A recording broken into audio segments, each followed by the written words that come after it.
Right. Hello and good evening to yet another exciting session of financial literacy. As a reminder, this is a series that we do every Thursday, covering different topics to empower us to live better financial. So we exchange financial tips so that we can have a better grounding, right, in terms of our finances. Now, finances affect everybody. It doesn't matter what occupation you're part of. So maybe that leads into an introduction of who I am. My name is Dr. Sharon Wanyuze. I'm a teaching professor. So it doesn't matter again what occupation you do.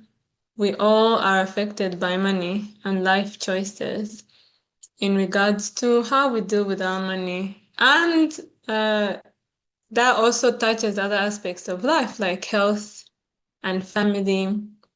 So today's topic is going to be early choices, lifetime impact, specifically on the power of starting early on good decisions. So I'm very delighted to be here to discuss this conversation.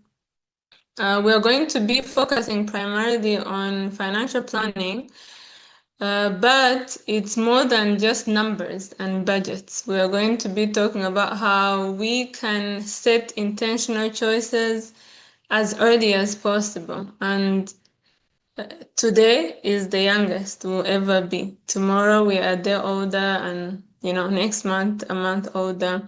So the sooner we learn things that are advantageous to ourselves and we implement them, that allows us to shape our overall well-being, stability, and provide opportunities to for ourselves, and not just even for ourselves, but also for our families for years to come.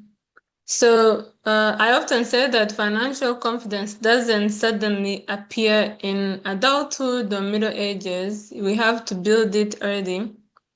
And it's through those simple habits again. How can we set clear goals? How can we be more disciplined, avoid procrastination, start on those good habits now so that we can prepare for the expected and the unexpected. And especially those who have families, how can you even start planning for them and protecting them early? So tonight, we are going to be discussing again how that early planning can be essential today, as early as we can, and how starting to think about setting an intention and being willing to think ahead can allow us to make more informed decisions and stay consistent. Because when you have a plan, you have something to follow. It's not like you're just guessing. So throughout this discussion, I'm going to share some practical steps that individuals and families can begin taking right now, no matter where they are financially. We'll explore how small and early choices made with clarity and purpose can truly create a lifetime of impact. And that leads us again to the title of our talk today, which is Early Choices, Lifetime Impact. So I'm going to share just a few slides to give us a visual of the things that we're going to be talking about. So let me do that. Here we go. So I like this title slide. I teach for a living, so I feel like every image can tell a story. So the reason why I put this as my title slide, typically in life, we hit some crossroads. Sometimes when you're not sure, should I make this decision now? Should I wait maybe a year or 2 or 5 years? Should I set this budget now? Should I follow it?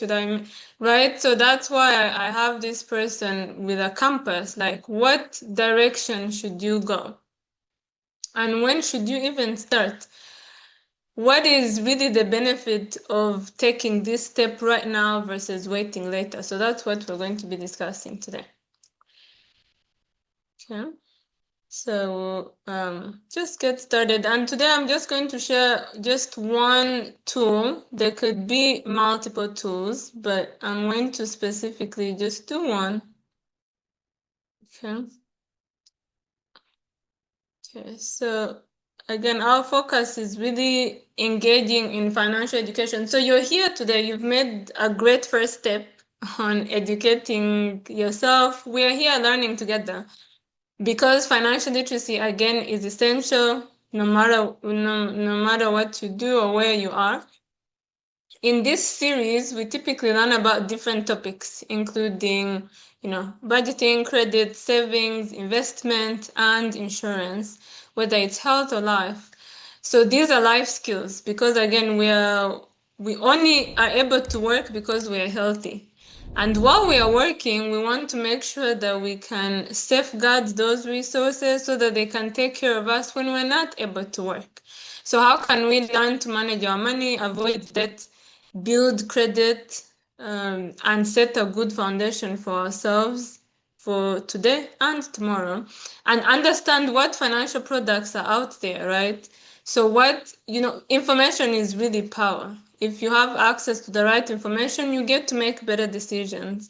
So you're here today, and I'm hoping that by the end of it, we can all feel more empowered to make even better decisions because we'll have hopefully learned something or two. Okay, so what is the power really of starting early? So like I mentioned to you, I'm just going to discuss one example and one tactic that we can use in our lives. I know personally, when I used to hear about, for example, life insurance, I used to think it's something that is for people with like maybe families, spouse, kids, and they're starting to worry, what if I pass? How will my kids survive?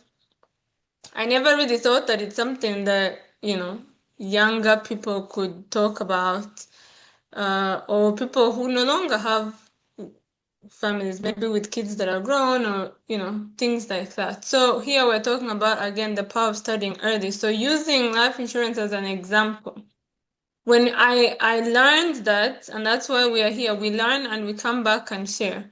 When you start early or young, you're able to think of it as rent. If you were able to go somewhere and you're promised that you have rent for $350 or $500 and you pay that for the rest of your life, that would be such a great deal because even when inflation comes and things become more expensive, yours will always be that rate.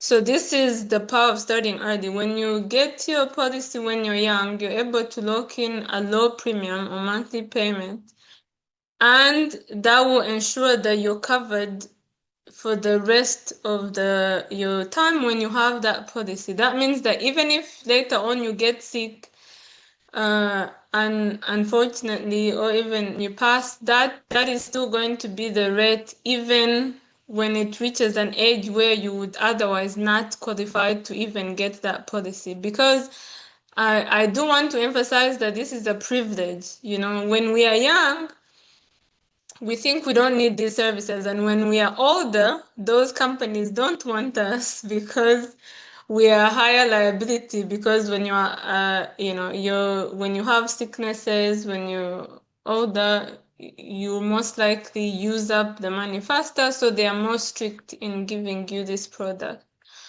So let me give you an example here. These are real quotes that were generated from an actual, company that gives these policies. So this was very fascinating to me, just how a difference of 10 years, of waiting 10 years can impact how much you're going to end up paying for the rest of your time when you have the policy. So for example, I'm going to look at four different women. One is 25 years old, one is 35 years old, one is 45, one is 55. They all don't smoke, they're in relatively good shape.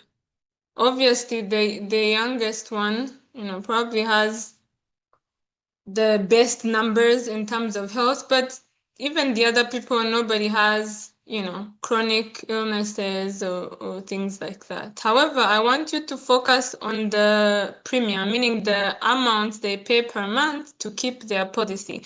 They all chose to have a 500,000 policy to cover themselves and their families, to cover any debts that they have, to stay protected. All the same.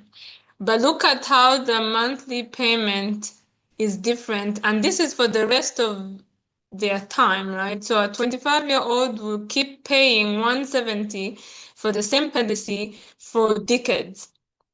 While the person that starts at 35 will end up paying $235 per month for the same policy.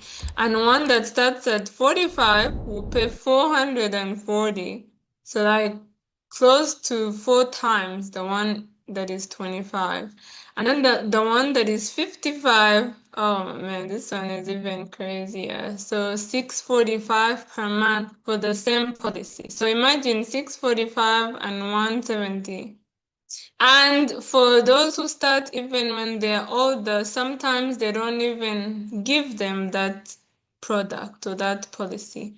So that's why we are here learning about what are ways that we can take advantage of tips and tactics that are there right now to help us. Again, this is just an example of life insurance, but it could be other things. Our health, can we start eating better, exercising, so that we don't even, so that we keep our insurability even as we age. So it's just a reminder again that there's power in starting early. So still on that example of life insurance, I do want to, maybe you may not be sure what these short abbreviations mean, right?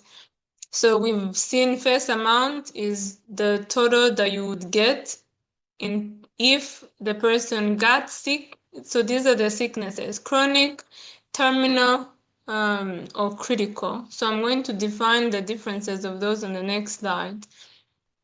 And then death benefit is, again, this money, if you don't use it, so part of your premium, how much you pay per month, so 170, part of it goes to protecting your health, and part of it, if you have an index universal life insurance with living benefits, it goes to your savings, right? So for me personally, this is what attracted me, because regardless of how you share this with, people that are younger, before you get sick, sometimes you think it's far away. But the idea of saving and saving at a higher rate was very attractive to me personally. Being able to protect my life and health, because you never know what can happen to you, and at the same time saving. So that's what this monthly premium goes towards. So let me define a little bit what these riders are. So again, riders are free add-ons that you get with a life insurance policy that you get if you're still healthy.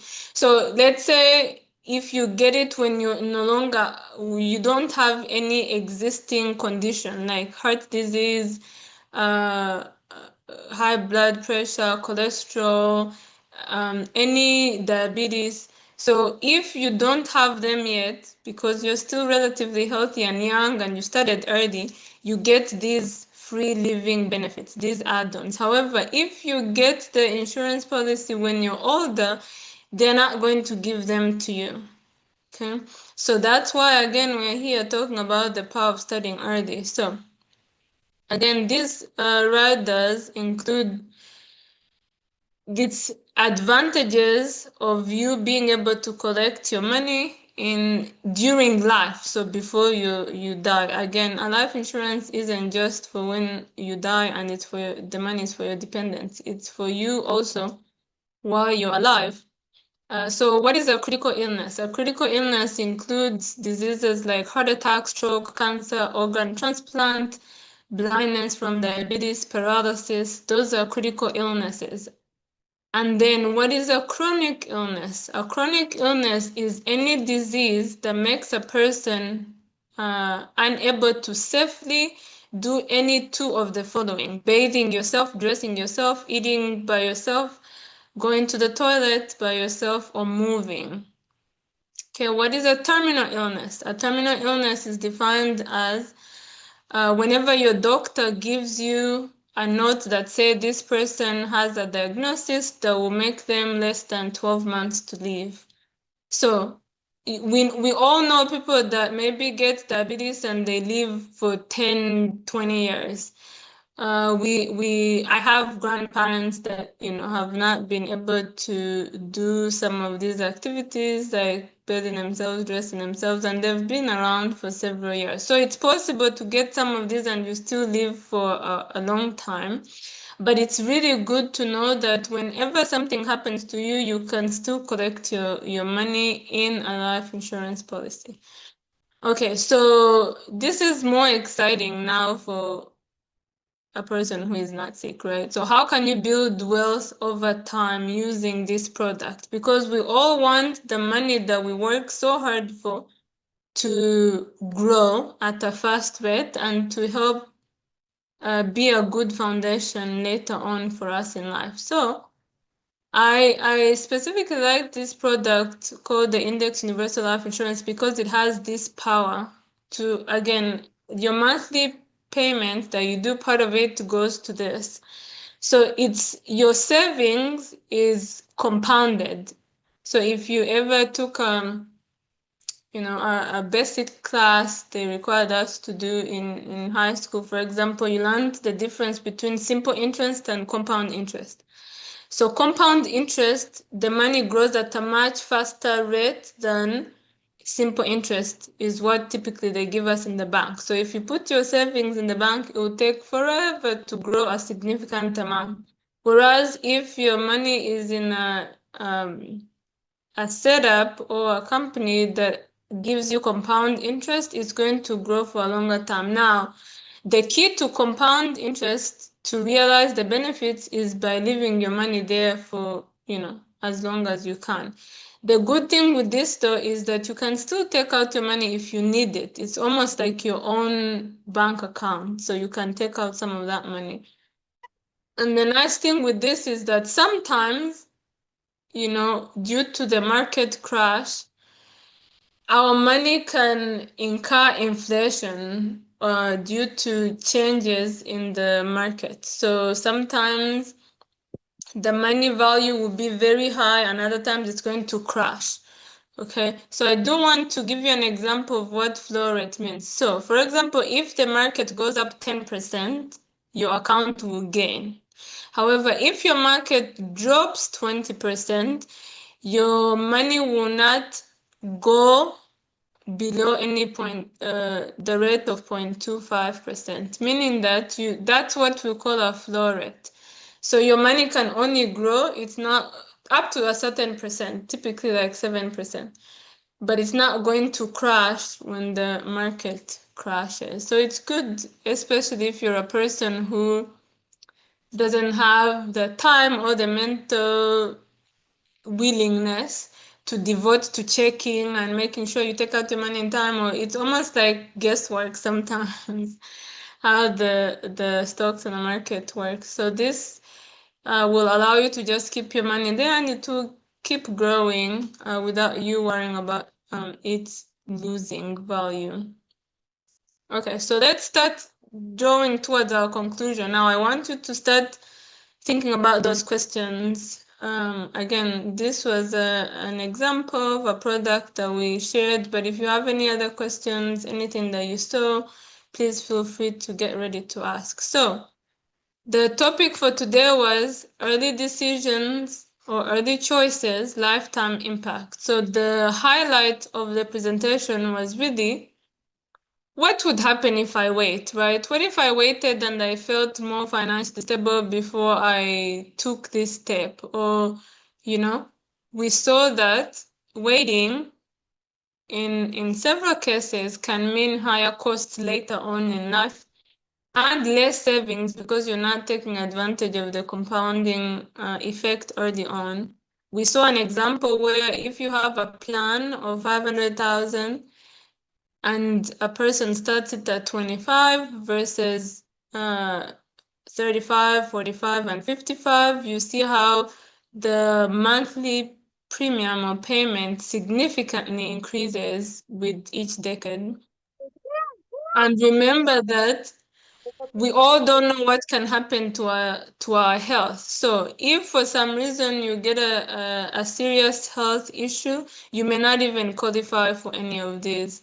So that's why, you know, right now, when you're the healthiest, when you're the youngest you'll ever be, it's always great to make these decisions early on as you're able to.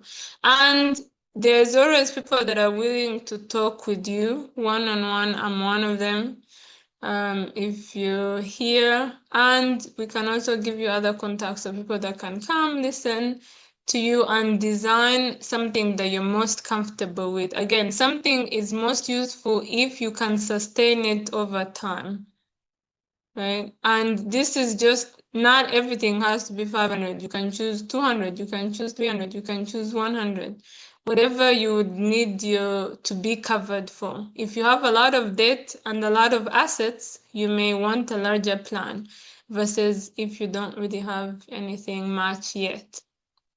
So the lesson here again is that the earlier we start, the more money we are able to save and grow, because premiums will increase with age and coverage or insurability will decrease with health, which health does also typically decrease with age.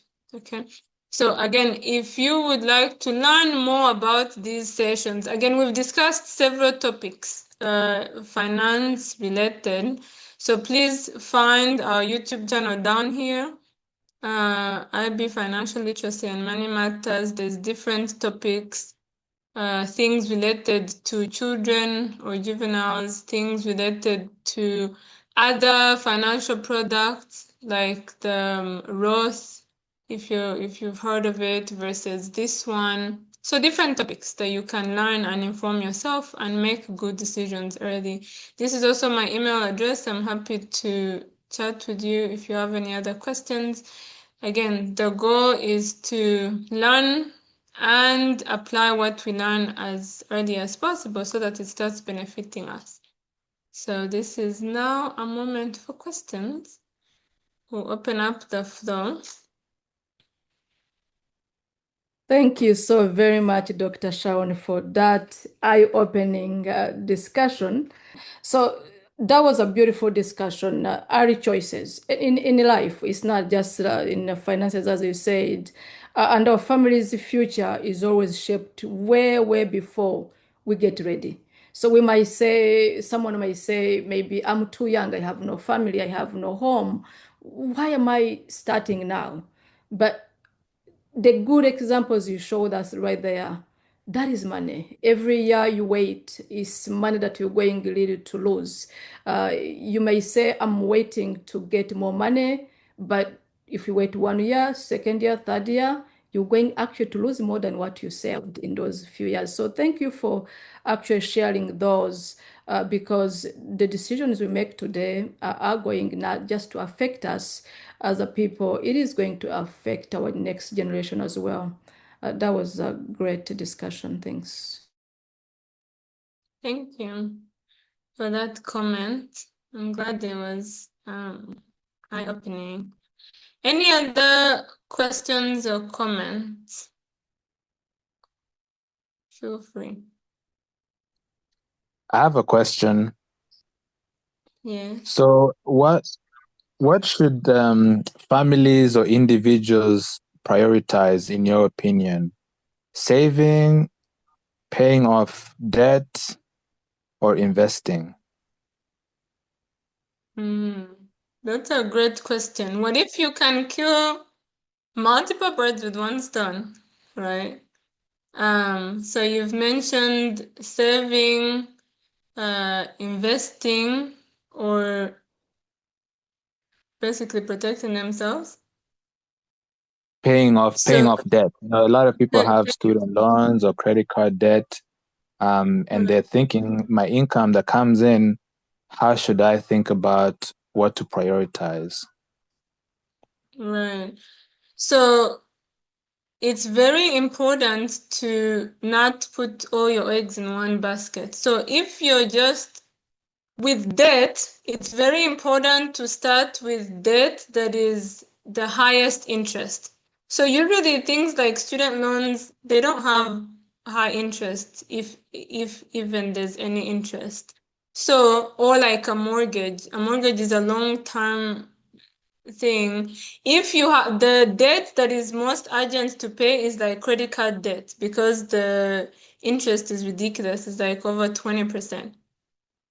And it's usually something that you can tackle in a short amount of time. And then it's important to then have financial goals where you can have that extra income, that extra saving, and put it in different things, especially somewhere where it's going to grow the most.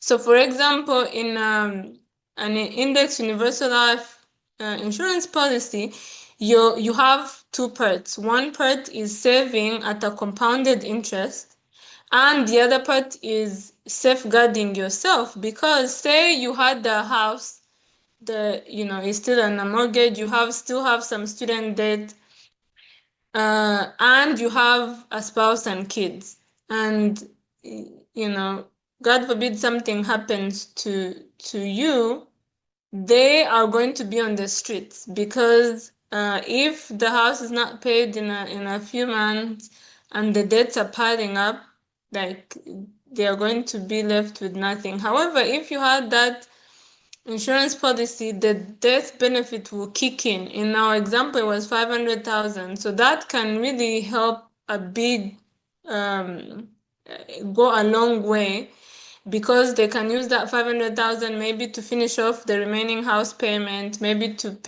finish off the remaining student loans, and they are going to be set.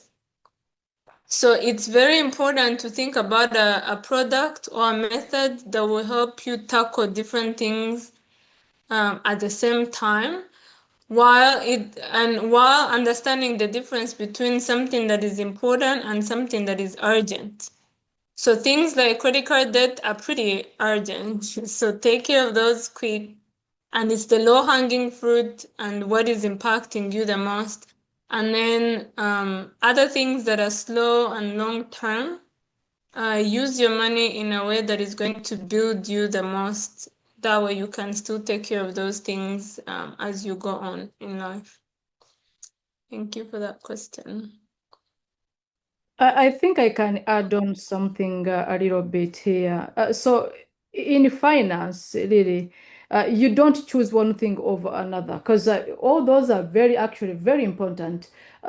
Paying off a debt is good, investing is good, saving is good. But what if you're paying one debt, but everything else left is not protected? That is how I see it. When we come to life insurance, we want to make sure that everything is secure, first of all. Do you have everything secure? Prioritizing one thing, like Dr. Sharon explained, paying off those high and big debts is good, but making sure that, first of all, you make sure that you actually ensuring everything that you have. Because normally when we do like a needs analysis, when we're helping clients to find out what they need, we do needs analysis to see, okay, do I have a debt? Maybe big debts are like mortgages. Do we have students loans? Do you have car loans? Do we have credit card loans? If you have all those, the main purpose of having that insurance is ensuring yourself that even those big debts, if something was to happen, I'm speaking in regards to life insurance, for example, or protecting what you have. It's like if anything was to ever happen, maybe you, the insured, get sick, or God forbid you pass, even those big debts are secured. So bottom line here, really, we would say, you insure yourself first, then you build wealth, making sure that you're standing on that strong ground whereby even what you're building is safe and secured. Thank you, Corinne. That was actually a great. Yeah, I think actually that last statement that you said made me think about what they always say on the flight, put on your mask first before helping others. So it's, again, when we go to work, when we are trying to build financial stability, we want to make sure that our own life is protected, right? Because we are the ones who have to go out and work. So if we are working hard to buy a car, to buy a house, what good does it do to us if our own lives are not protected? And that's where like a life insurance would come in. I can have a question here, Dr. Sharon. So we saw in your great examples there how actually starting early, comparing a 25-year-old who is paying $170 a month for 500,000 protection, and someone who is 55 who is paying over $600. Uh, with your experience, what makes actually young people not stepping up so fast, knowing that if they took a step right now, they'll save themselves a bunch of money along the way? And we understand that actually life insurance is never guaranteed. It's just a privilege because we have all seen so many people who are interested, who wants to take on protection for their families, but unfortunately, they get actually turned away because they never took a step ahead of time. So, with your experience, what do you think? What can be done, or what actually is stopping those young people, healthy ones, to take a step before it's too late? That's a great question. So I'll use a personal experience. I'm currently working with a family that has like 5 young adults and the parents, the dad and the mom. The dad is over 65 years old, so it's been a hassle trying to get him the policy because, again, the older you wait, the lower the insurability because now you have heart disease and you have other issues. However, discussing with the children, they're young adults, they've finished university, they are working, just like one is still in high school. There's a couple of misconceptions. One is, say the younger people that are working for companies that give group term life insurance, they're like, oh, I'm covered through my job. And the problem is, once they leave, I guess we are unsure that all such younger people don't know that once they leave that job, the life insurance is over. You're not really protected because say you work for a company right after university and one of the benefits is life insurance, which is usually a type of group term insurance, and you work there maybe for 5 to 10 years. Say you start when you're 25 and now you leave when you're 35. And you go to another company. And this other company does not provide that benefit. Now, you soon figure out that that insurance that you had at that old job is no longer going with you because you left that job and it wasn't yours in the first place. So now if you go to find your own life insurance policy, instead of paying $170 per month, which you would have started with, now you're going to be paying how much? Like $245 because you're 10 years older. So that is one misconception. The insurance that we get through work is really not our own. And once we leave, we don't take it with us. And it doesn't have living benefits. So that will only cover you if you, for example, die on the job or have a serious accident on the job. If you develop other problems outside, so maybe like chronic illness, terminal illness, critical illness, it's not going to cover you. So the other factor is usually just ignorance, not knowing what is out there. And that is why such community education series like this one is usually very helpful to inform ourselves. This is free for the public. We all come here and learn together so that we can, take good steps to help ourselves. So those are the key features that I would think about.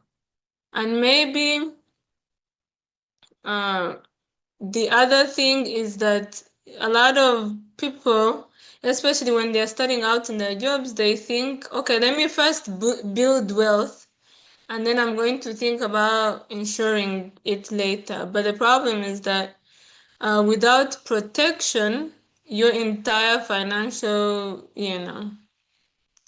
plan or empire you're building is really at a high risk. So it's very important to protect yourself. You're the one going out there to make the money, and then, go out there and build that wealth, having a secure foundation. So that's what I would say. Thank you. I want to add another question that is in line with that. Just because the younger you are, the more likely that your career or your finances or income is unstable or irregular. It's not as predictable as somebody who's older and more established in their career. So how do you budget or even start to plan financial goals like life insurance when your income is unpredictable month to month? That is a really great question. So when you sit down with a financial professional, you go over what we call a needs analysis. So that needs analysis includes what are things that you actually need to protect, what debts do you have, what assets do you have, and most especially, what income do you have coming in that can help protect that. So with that, you're able to discuss what you're comfortable with. If, again, your income is still fluctuating, but as long as there's a base amount that comes in, can you budget off of that? So the goal of this, again, is to make sure that you choose something that you're comfortable with, that you're going to still be continue sustainably over a long period of time. You don't want to get something high that you're not going to be able to continue after 3 months, 6 months, So that's what I would say. Once you sit down one-on-one and have a call, we can figure out what is most comfortable for you, regardless of any fluctuations in income. Great. I can chime in on that one as well, Dr. Sharon. That was great. And that is a great question as well, Corinne's. So with the actual investment, or in regards to maybe life insurance, what we have to remember here is, depending on which product you take, for example, the one that Dr. Sharon shared about the Index Universal Life Insurance, that is a very flexible product in a way that you can start as small as you want, stay consistent though, and increase as your income grows. Because we saw the earlier you start, the cheaper it is. If it is cheap now, why don't you start even on a lower end? As your income gets stable, you can increase it. But if it doesn't, or if you happen to be maybe sick and you're not able to increase it, at least you have a base.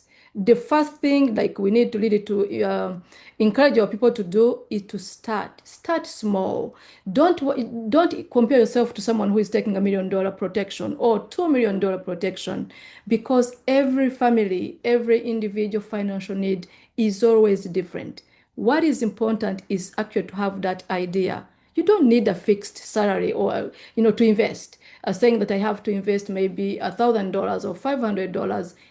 Actually, to make it even easier, with an Index Universal Life, we've had so many clients who start off high, but when they become financially unstable, maybe they lose a job or they get a lesser paying job, you can actually pay the minimum. You know, if you're paying $500, you're allowed to pay what they call non-lapse premium, which is a half of what you're paying.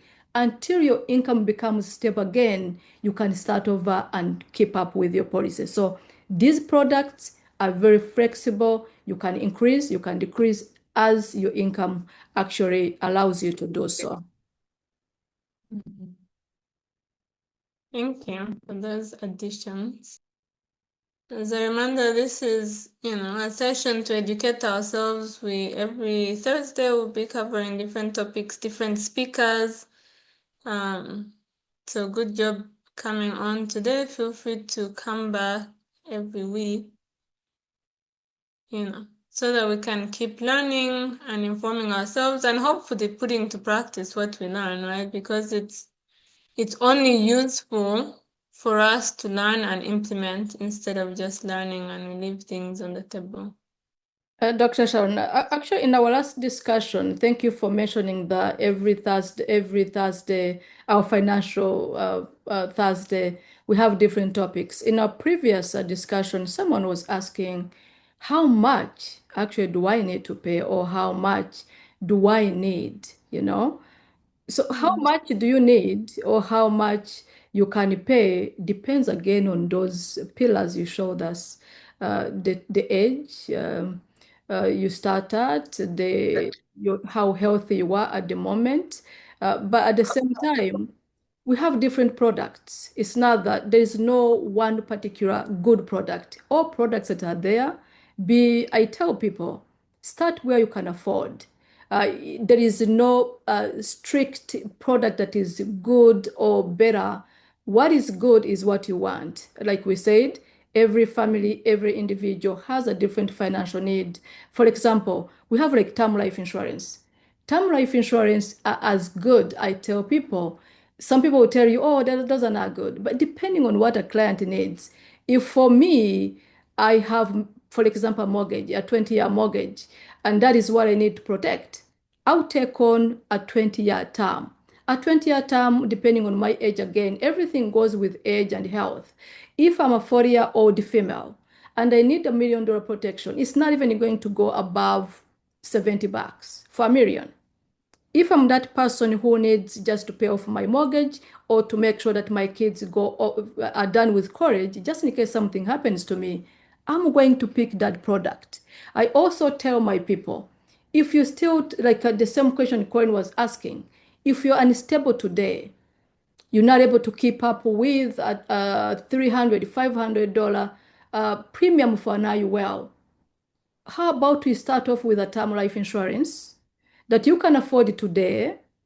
Make sure you and your family is protected as you get ready to take on that whole life. Or even better, you can actually, depending on how you sit with your financial professional, this is actually why this session is here. To learn how actually to work with your numbers, whether big or small. There is never big, little, small, like little money. You can say, I have only $200. I need a protection of 700,000.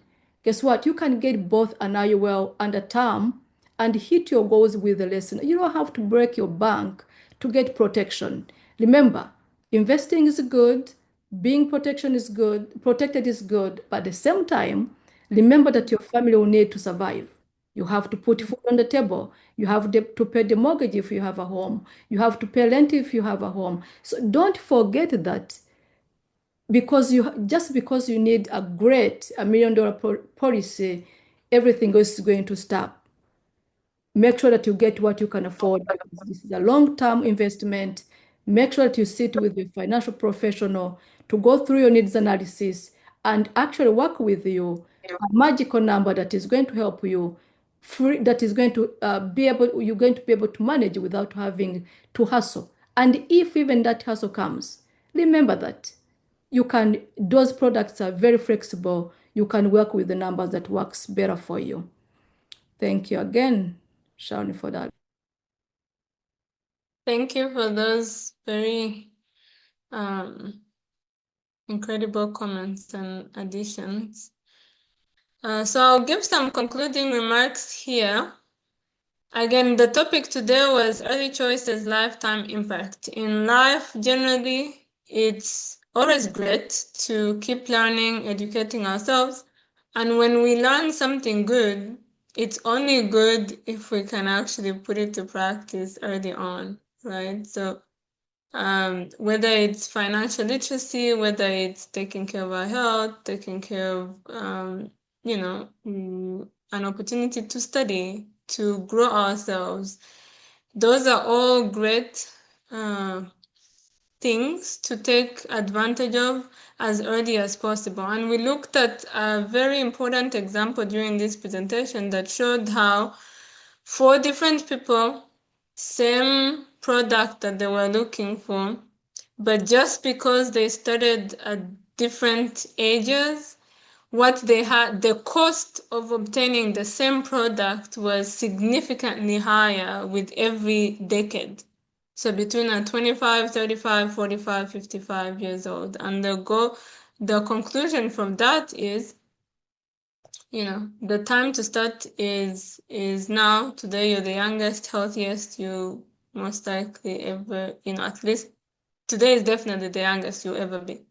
And most likely the healthiest you'll also be. The hope is that we all stay healthy, but life and age is natural. So we will get to those weaker stages, but if you put in a great foundation early on, you will be safeguarded later when you do get there. So thank you all for your attention. I hope that this was helpful and enlightening. Until next time.